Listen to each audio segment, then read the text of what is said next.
ये सर, मैं किसी और रिहेबिलिटेशन के बारे में कोई ऐसी टिप्पणी करना ठीक नहीं समझता। मैं आपको अपने रिहेबिलिटेशन के बारे में अगर ये चीज़ें बताऊं, तो जैसे हर एक घर का अपना अपना रूल रेगुलेशन, एक अपना डिसिप्लिन होता है, वैसे ही हर एक रिहेबिलिटेशन में भी अपने रूल रेगुलेशंस और एक अपना टाइम टेबल होता है। जैसे किसी घर में डिनर 8 बजे होता है, किसी घर में डिनर 9 बजे होता है, उसी तरह से हर एक रिहेबिलिटेशन में टाइम टेबल अपने तरीके से सेट किया होता है। जो मैं आपको संस्कार फाउंडेशन के टाइम टेबल के बारे में बताऊं या इसके ट्रीटमेंट प्लान के बारे में बताऊं, तो वो सुबह 6 बजे से वेकअप, रिहेबिलिटेशन में 6 बजे का वेकअप है। उसके बाद 1 घंटे का सेल्फ केयर टाइम होता है, जिसमें पेशेंट को नहाना धोना, उसमें ब्रश करना, वॉशरूम यूज़ करना, ये सारी चीज़ें।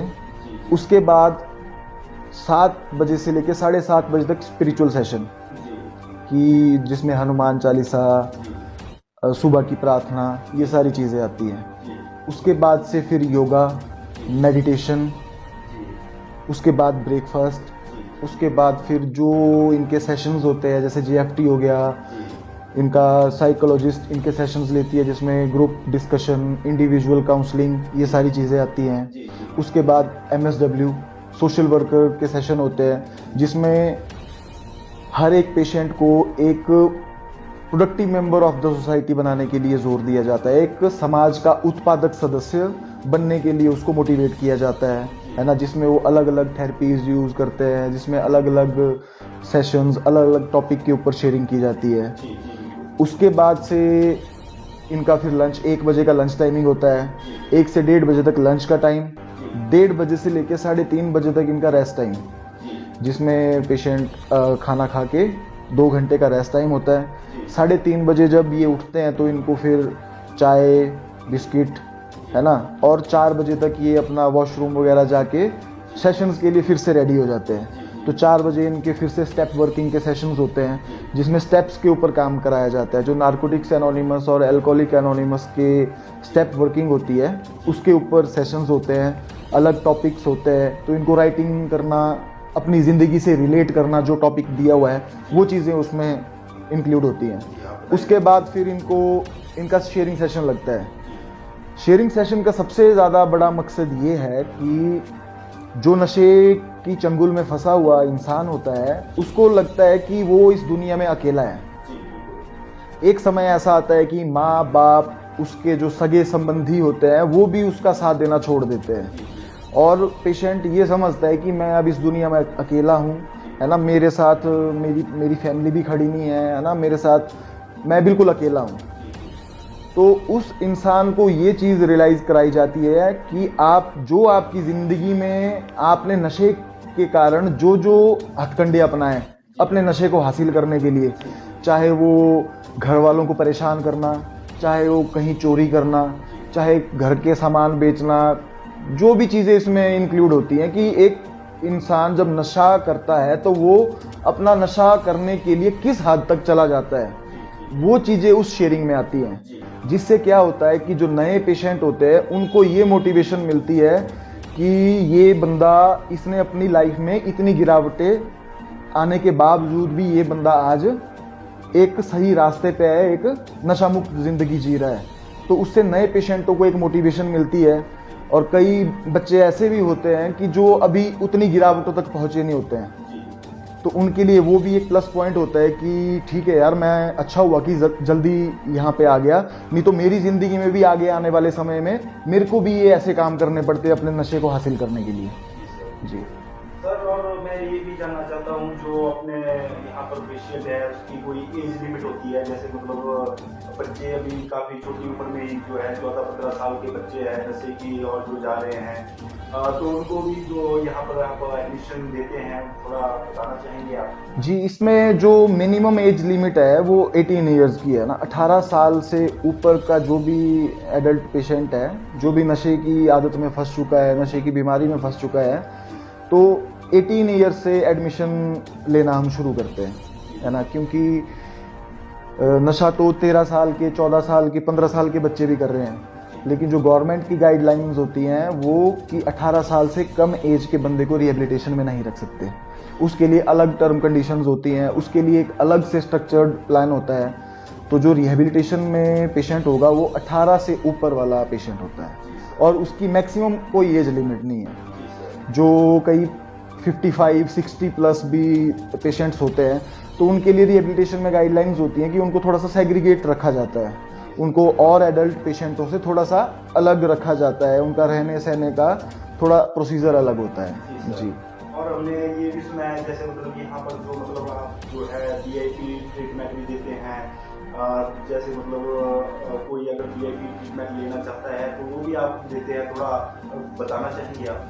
जी सर, जो ये वीआईपी ट्रीटमेंट का कॉन्सेप्ट है, इसको वीआईपी ट्रीटमेंट नहीं बोलूँगा मैं, ये एक स्पेशल केयरिंग का ट्रीटमेंट होता है जिसमें जो ओवर एज्ड एडिक्ट्स होते हैं, जो 50, 55 प्लस के लोग होते हैं, तो उनके लिए वो चीज़ होती है कि उनको थोड़ा सा पर्सनल रूम्स है ना, एक पर्सनल स्पेस उनके लिए होता है। तो वो चीज़ उनके लिए फैसिलिटी होती है, क्योंकि जो ओवर एज पेशेंट होता है उनका डाइट प्लान भी अलग रखना पड़ता है। तो जो फैमिलीज़ उनको यहाँ पे एडमिट करती हैं वो उनको वो चीज़ें बताई जाती हैं कि ये थोड़ा सा शारीरिक तौर पे कमज़ोर हैं, तो इनके लिए खाने पीने का भी एक अलग डाइट प्लान होता है ना। अब जो नॉर्मल जनरल वार्ड की मैं बात करता हूँ, जो नॉर्मल पेशेंट्स का ट्रीटमेंट होता है वो तो एक डिसाइडेड डाइट प्लान है कि जिसमें ब्रेकफास्ट, लंच, डिनर जो हर एक दिन के हिसाब से मेनू डिसाइडेड होता है कि ब्रेकफास्ट में ये है, लंच में ये है, डिनर में हर एक दिन का अलग अलग मेनू होता है। तो जो ओवर एज पेशेंट होते हैं उनके लिए वो कॉन्सेप्ट थोड़ा सा चेंज करना पड़ता है, क्योंकि उनको दूध की भी ज़रूरत होती है, उनको एग्स की भी ज़रूरत होती है, उनको नॉन वेज अगर कोई खाता है तो उनको वो भी देना पड़ता है ना। तो हम आपसे एक बात और भी पूछना चाहेंगे, जैसे मतलब आपका जो है जो फीस जो है आप वो बहुत ज़्यादा कम है क्या? इतने से जो है आप मैनेज कर पाते हैं पूरे सेंटर का खर्चा जो है? जी सर, ये बड़ा एक इंटरेस्टिंग क्वेश्चन है आपका। जो मेरी फीस का स्ट्रक्चर है वो 12,000 रुपये महीना है, जिस पे 12,000 रुपये में पेशेंट का रहना, खाना, उसकी सिक्योरिटी, उसकी देखभाल, उसकी मेडिसिन, वो सारी चीज़ें उसमें इंक्लूड होती है ना। तो ये भी नहीं मैं बोलूँगा कि इसमें मैनेज नहीं हो पाता। अगर मेरे पास 5-7 पेशेंट होंगे तो ऑब्वियस सी बात है कि उसको मैनेज करना मुश्किल होगा, लेकिन जो सरकार की तरफ से 20 बेड्स की परमिशन होती है, जो रजिस्ट्रेशन होती है वो 20 बेड की होती है, तो मेरे पास 15-16 पेशेंट हैं एट प्रेजेंट। तो उसमें से वो सारी चीज़ें मैनेज करते हैं हम लोग, जिसमें उनको एक अच्छा डाइट प्लान, साफ़ सुथरा माहौल है ना, सैनिटेशन प्रॉपरली, तो वो चीज़ें तब पॉसिबल हो पाती हैं। अगर मेरे पास 5 पेशेंट ही होंगे तो शायद वो चीज़ें उस लेवल पे कर पाना मुश्किल हो पाएगा। जो है मुश्किल हो जाएगा। जी जी जी। सेंटर को जो है चलाना, खाने पीने की जो आपकी व्यवस्था है वो बहुत अच्छी है जी। और रहने की जो व्यवस्था है बहुत अच्छी है। तो जैसे मतलब सर मैं एक बात आपसे और भी पूछना चाहता हूँ, जैसे मतलब बार बार जो बंदे रिलैप्स होते हैं और उनका जो रिलैप्स होने का कारण जो है थोड़ा आप बताएंगे क्या, किन चीज़ों का जो है उन पर प्रभाव पड़ता है जिससे वो रिलैप्स होते हैं? जी बिल्कुल। जो रिलैप्स का केसेस हमारे पास मोस्टली केसेस आते हैं, उसमें कुछ एक चीज़ें हैं जो हर एक केस में सिमिलर होती हैं। जो भी मेरे पास रिलैप्स के केसेस आते हैं, जो बच्चे पहले इलाज ले चुके हैं लेकिन दोबारा से नशे में चले जाते हैं, उनका सबसे बड़ा कारण होता है कि वही पुराना टाइम टेबल फॉलो करना। जब पेशेंट को रिहेबिलिटेशन में लाया जाता है तो उसको एक डिसिप्लिन्ड लाइफस्टाइल बताया जाता है, एक टाइम टेबल में, एक अनुशासन में उसको ढाला जाता है कि सुबह 6 बजे उठना, सारी चीज़ें time to time, classes, sessions, yoga, meditation, जो कि नशे के दौरान इंसान उन चीज़ों को भूल चुका होता है। उसका उठने का कोई समय नहीं होता, उसका सोने का कोई टाइम टेबल नहीं होता है ना। तो वो चीज़ें उनका पुनर्वास किया जाता है, उन आदतों को दोबारा से उस बंदे में स्थापित किया जाता है। लेकिन जब वो यहाँ से चले जाते हैं तो कुछ समय वो टच में रहते हैं। उनको रिलैप्स प्रिवेंशन प्रोग्राम में ये चीज़ बताई जाती है कि आपको कुछ समय के लिए मीटिंग्स के साथ जुड़ना है, आपको रिहेबिलिटेशन के साथ जुड़ना है, क्योंकि अक्सर जब भी पेशेंट्स यहाँ से जाते हैं और जब मैं उनसे बात करता हूँ तो उनका एक बड़ा कॉमन सा सवाल ये होता है कि जी घर वाले मेरे पर भरोसा नहीं करते, वो आज भी मुझ पर शक करते हैं, मेरे को रोक टोक करते हैं, मैं पैसे मांगता हूँ, मुझे पैसे के लिए मना करते हैं। तो उनको मेरा एक ही जवाब होता है कि जो हम पेशेंट के पेरेंट्स होते हैं वो अगर उनको रोक टोक कर रहे हैं तो वो उनके सिर्फ भले के लिए उस चीज़ को रोक रहे हैं। क्योंकि नशे के दौरान जब इंसान इतना नशे के अंदर चला गया होता है तो वो अपने होशो हवास में नहीं होता, उसको पता नहीं होता है कि यार मैं नशे के लिए क्या कर रहा हूँ। लेकिन हमारे माँ बाप जो हमारे पेरेंट्स होते हैं उनको उस चीज़ का पता होता है कि जब ये नशे में चला जाता है तो वो किस तरह का इंसान बन जाता है। वो उस चीज़ से डरते हैं कि दोबारा से वो कहीं उस रास्ते पे ना चल पड़े, इसीलिए वो रोक टोक करना शुरू करते हैं। इसीलिए वो बोलते हैं कि चाहे पैसे मांगेंगे तो वो ये कभी ये नहीं बोलते कि हम आपको पैसे नहीं देंगे, है ना। उनका सिर्फ एक सिंपल सा सवाल या उनका ये जवाब होता है कि आपको जिस चीज़ के लिए पैसे चाहिए आप हमें बताइए, हम आपको वो चीज़ ला के देते हैं। सबसे बड़ी जो रिलैप्स का कारण बनता है वो बनता है कि दोबारा से उसी सोसाइटी में चले जाना। जो पेशेंट होते हैं दोबारा वही अपने जो दोस्त होता है, जो उनका फ्रेंड सर्कल होता है, उसमें उठना बैठना शुरू कर देते हैं। क्योंकि इलाज तो सिर्फ उन्होंने लिया है ना, उनके जो दोस्त हैं वो तो उस समय भी बाहर नशा कर रहे थे जब वो यहाँ इलाज ले रहा था। तो जब पेशेंट यहाँ से जाता है तो दोबारा से उसी सर्कल में बैठना उठना शुरू करता है ना। अब हम ट्रीटमेंट में रिहेबिलिटेशन में बोलते हैं कि पीपल, प्लेसेस और थिंग्स, व्यक्ति, वस्तु और परिस्थिति, कि इन चीज़ों को हमें अवॉइड करना है। लेकिन अक्सर जो बच्चे हैं ये चीज़ भूल जाते हैं और दोबारा से वहीं पे उन्हीं लोगों के बीच बैठना शुरू करते हैं, उन्हीं जगहों पे जाते हैं जहाँ पे लोग नशा करते थे या पहले वो नशा करते थे, है ना। और परिस्थितियाँ ज़िंदगी में ऐसे उलझनों में फंस जाते हैं, है ना। बिना मतलब के सवाल जवाब, आर्गुमेंट में उलझ जाते हैं, जिससे क्या होता है कि लड़ाई झगड़े का माहौल बन जाता है ना, बहसबाजी का माहौल बन जाता है और पेशेंट को उससे जो है वो फेडअप हो जाता है ना। ये भी एक बड़ा कारण बनता है कि बंदा दोबारा से फिर नशे की तरफ चला जाता है। या तो फिर एक कारण ये भी हो सकता है, जैसे मतलब जो है पेशेंट जो है पूरा इलाज नहीं लेके जाता है अपने सेंटर से, जी, घर वाले जो है उसको टाइम से पहले ही जो ले जाते हैं। जी बिल्कुल, भी आप थोड़ा बताएं। बिल्कुल। ये जो भी सबसे पहले पेशेंट तभी ठीक हो पाता है जब उसका परिवार स्ट्रांग होता है।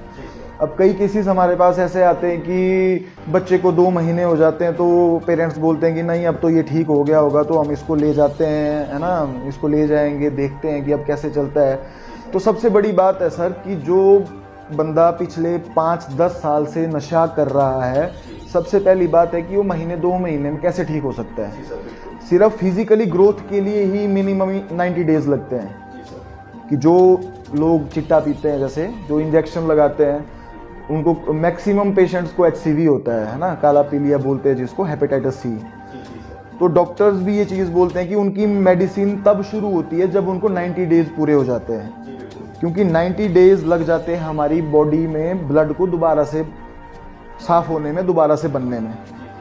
तो जब तक 90 डेज पूरे नहीं होते तब तक पेशेंट को फिजिकली अनफिट ही समझा जाता है।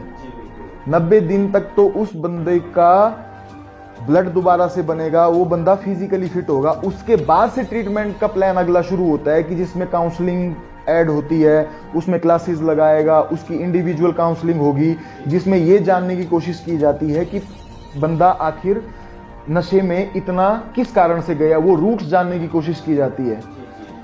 क्योंकि कई पेशेंट्स का होता है कि कई पर्सनल मैटर्स होते हैं, कईयों का मैरिटल इश्यूज होते हैं, जिसकी वजह से भी बंदा नशे की तरफ को ज़्यादा झुक जाता है ना। वो अपने बीवी बच्चों, माँ बाप से ज़्यादा अहमियत अपने नशे को देना शुरू करता है।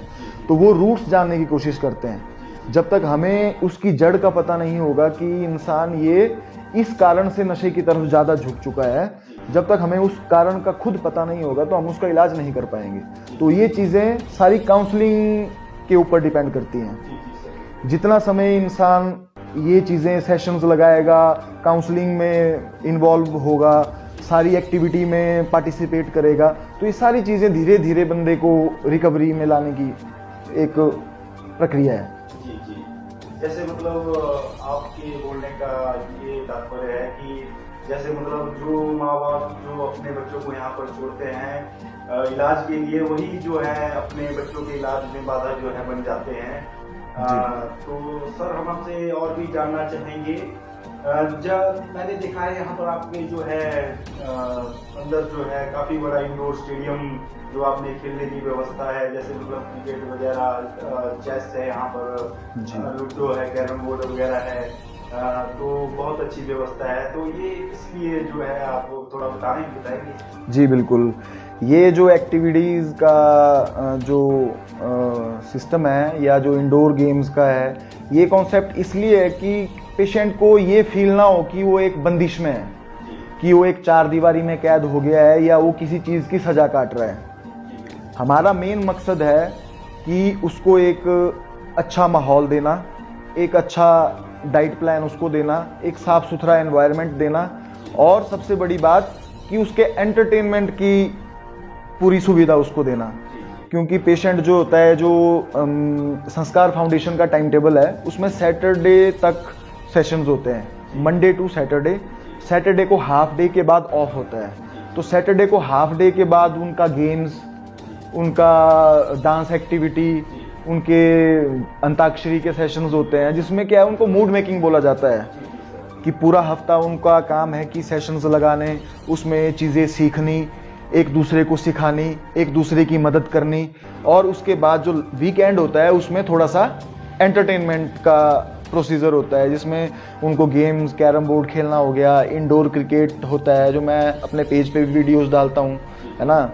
तो उस जी हाँ जी, तो मेन उसका यही मकसद है मेरा कि पेशेंट को बंदिश और एक सजा का जो कॉन्सेप्ट है वो महसूस ना हो कि यार मेरे को बंद कर दिया गया है, मेरे को चार दीवारियों में कैद कर दिया गया है। आपने मेरे रिहेबिलिटेशन को देखा अंदर से भी, तो यहाँ पे वेंटिलेशन से लेके खाने पीने से लेके, खाने के लिए डाइनिंग टेबल्स, क्लासरूम के लिए अलग रूम, है ना, बेडिंग हॉल के लिए अलग बेडिंग एरिया, योगा मेडिटेशन के लिए अलग एरिया, इंडोर गेम्स के लिए इनका स्पेशल एक अलग हॉल, ये सारी चीज़ें। और किसी पेशेंट का मान लो किसी का बर्थडे आ जाता है, तो उसका बर्थडे सेलिब्रेशन करना बड़ी धूमधाम से, तो उस पेशेंट को भी ये चीज़ महसूस होती है कि यार आज तक तो मैं, अगर मेरा बर्थडे होता था तो उस दिन तो मेरे को एक घर वालों से बहाना मिल जाता था पैसे मांगने का कि आज तो मेरा बर्थडे है, आज मेरे को इतने पैसे चाहिए, इतने पैसे चाहिए। तो उसको ये होता था कि आज नशा करने के लिए मेरे पास बहाना है।